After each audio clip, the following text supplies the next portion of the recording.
Ayah, siapa manusia yang paling bahagia?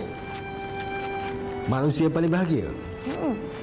Kalau Farhan nak tahu siapa manusia paling bahagia, ni yang cerita kat Farhan.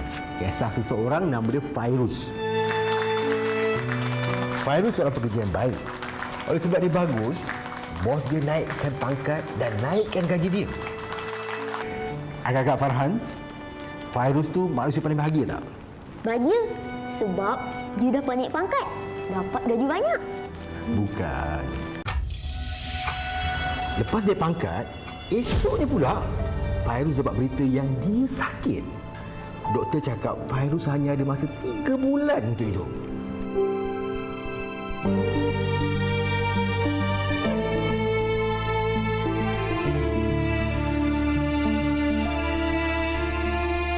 Farhan rasa macam mana sekarang? Adakah Fairuz tu masih menjadi manusia yang paling bahagia ke tak? Mana boleh dia jadi manusia paling bahagia? Dia sakit. Sebenarnya Fairuz sendiri pun tak tahu yang tak lama lagi dia akan jadi manusia yang paling bahagia. Kenapa pula ayah? Dia kan hidup dah tak lama dah. Dia sakit. Selain seorang pekerja yang bagus, kawan-kawan suka, dia seorang anak yang baik. Fairuz ni juga sangat suka bersedekah.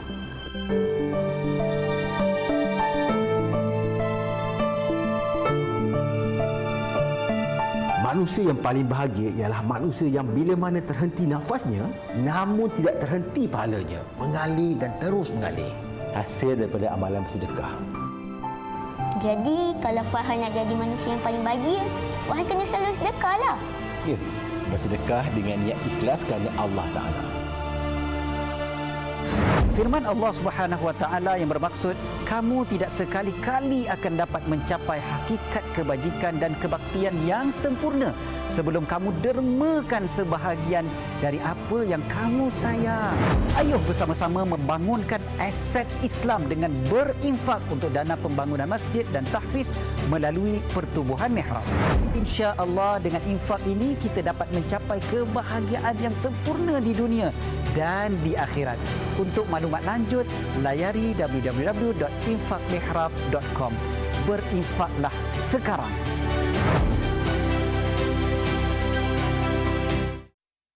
Itu dia Ustaz dan juga para penonton Masjid dan Tahfiz Amanah kita. Kita akan bersama dengan Ustaz Syed Qadir Al-Jufri yang mana pendakwah tidak asing lagi dengan kita di talian Skype sekarang. Assalamualaikum Ustaz. Waalaikumsalam warahmatullahi wabarakatuh. Ustaz sihat ya Ustaz? Alhamdulillah, alhamdulillah. Okay. Jam 3.43 pagi. Ya, betul Ustaz.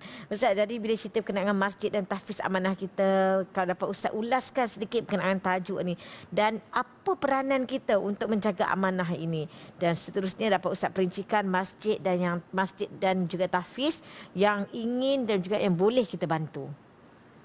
Okey. Bismillah, alhamdulillah, salatu wassalamu ala sayyidina Rasulullah wa ala alihi wasallam dan juga semua para penonton TV Al-Hijrah. Pertama sekali saya nak ucapkan selamat menyambut bulan Syaban. Ya Allah, kita dah masuk bulan Syaban dan alhamdulillah syukur pada Allah SWT. Bulan Syaban adalah bulan yang menggambarkan juga cinta Allah kepada Rasulullah SAW. Jadi kita banyakkan berselawat kepada Nabi SAW. Bila dah masuk bulan Syaban, maknanya tak sampai 1 bulan ni kita akan jumpa bulan Ramadan, insya-Allah. Ramadan, Nabi SAW adalah seorang yang sangat kuat bersedekah. Mudah-mudahan kita dah bermula daripada bulan Syakban ni lagi, kita dah bersedia dengan banyakkan bersedekah. Dah mulalah sikit-sikit. Setiap hari kita nak bersedekah. Jadi kita cari je mana kita nak.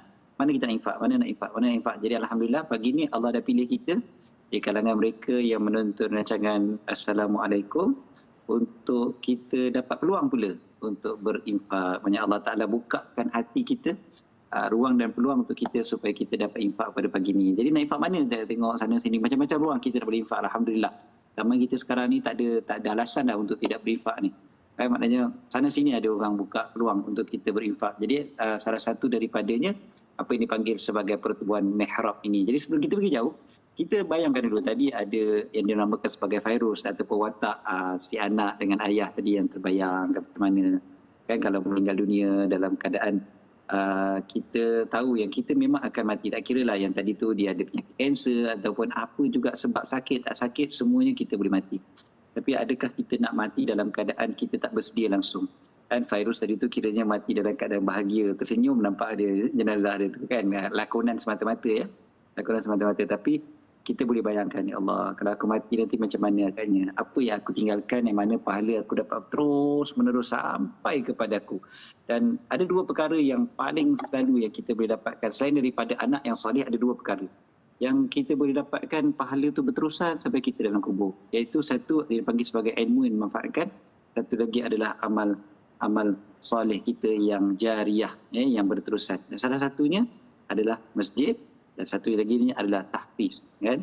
Dan dua komponen inilah yang sangat penting dalam masyarakat kita, ini dipanggil sebagai aset Islam. Dan yang memang kita pergi mana-mana pun itu yang penting. Saya sekarang ni berada di Istanbul, Turki. Pergi mana-mana pun dekat Turki ni, benda pertama sekali kalau kita tengok khalifah-khalifah terdahulu, mereka akan buat masjid. Sampai saja satu tempat, mereka buka saja kota Konstantinopel ni contohnya, masjid dulu dibuka. Dan mengambil contoh daripada baginda Nabi SAW. Dan selain daripada masjid, di sekeliling masjid itu pasti ada yang dipanggil sebagai madrasah, ataupun sekolah lah yang kita kata. Belajar Al-Quran, tahfiz Al-Quran dan sebagainya.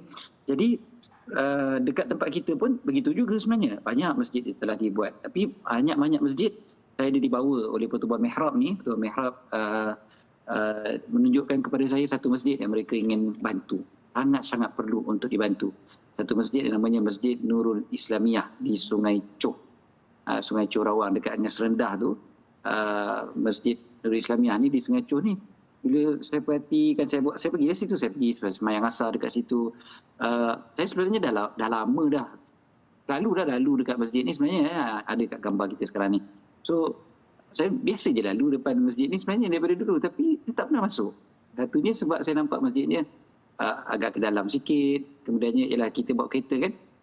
Tapi dia tepi jalan. Pagarnya tepi jalan. Masjidnya ke belakang. Lepas tu, masjid sebenarnya kalau kita tengok balik agak uzur. Memang bukan agak uzur lah, memang uzur lah. Dan tak dapat nak menampung kepadatan penduduk di situ. Memang orang Islam, kawasan kampung tu. Kemudiannya, saya sebut tadi di tepi jalan kan. Di jalan utama pula tu, orang pergi balik kerja. Kan banyak orang nak singgah semayang, semayang maghrib ataupun semayang Jumaat sendiri. Tapi dah melimpah-limpah keluar.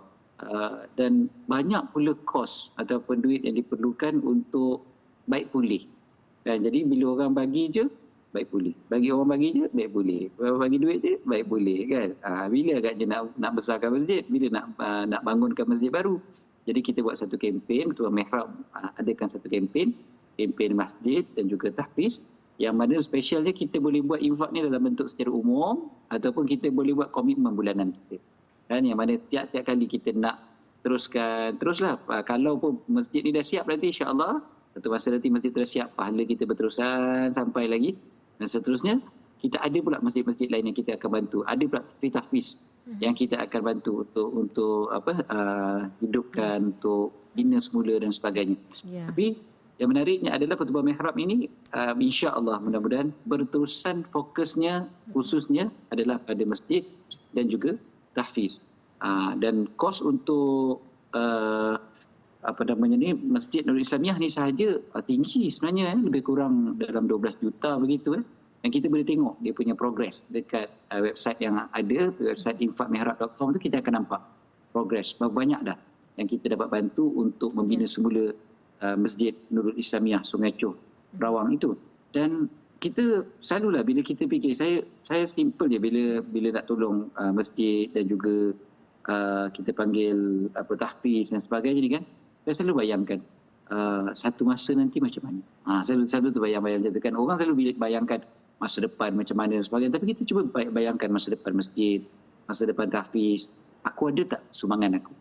Aku ada tak bahagian aku dekat masjid tu? Allah. Dan bila masjid itu dibina semula nanti, ada tak bahagian aku? Orang dulu-dulu mereka dah ada saham yang sangat besar dalam membina masjid yang dah terdiri, megah, alhamdulillah.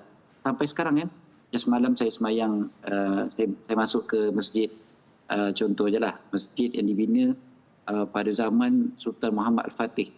Kan, masjid yang begitu lama kan. Saya masuk ke masjid Abu Ayyub Al-Ansari. Saya semayang kat situ, ada tertera nama guru kepada Muhammad Al-Fatih. Diletakkan dekat tepi tu. Kenapa? Sebab beliau yang mengasaskan, beliau yang menemukan makam Abu Ayyub Al-Ansari tu lalu dibuatkan masjid kat situ. Saya kata, ya Allah, banyaknya pahala dia orang. Ya Allah, setiap kali kita semayang kat sini kan, beratus-ratus tahun kan, setiap kali tu dah pahala tu sampai dekat kubur dia orang. Tapi ya Allah, takkan aku tak nak peluang macam ni. Kita ada peluang pagi Jumaat ini, bulan Syakban ini. InsyaAllah, mudah-mudahan kita rebut peluang ni untuk bersama-sama dengan Pertubuhan Mihrab membelanjakan sedikit harta kita di jalan Allah Subhanahu Wa Taala. InsyaAllah, insyaAllah. Amin Ustaz. Terima kasih banyak Ustaz.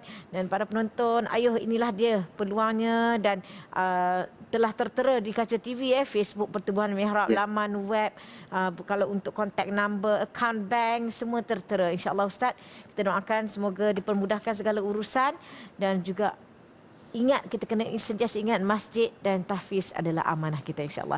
Terima kasih banyak-banyak Ustaz. Jazakallah khairan katsira. Semoga dipermudahkan urusan Ustaz di dalam musafir dan sebagainya, insyaAllah. Para penonton, kita nak berehat seketika, kembali lagi selepas ini.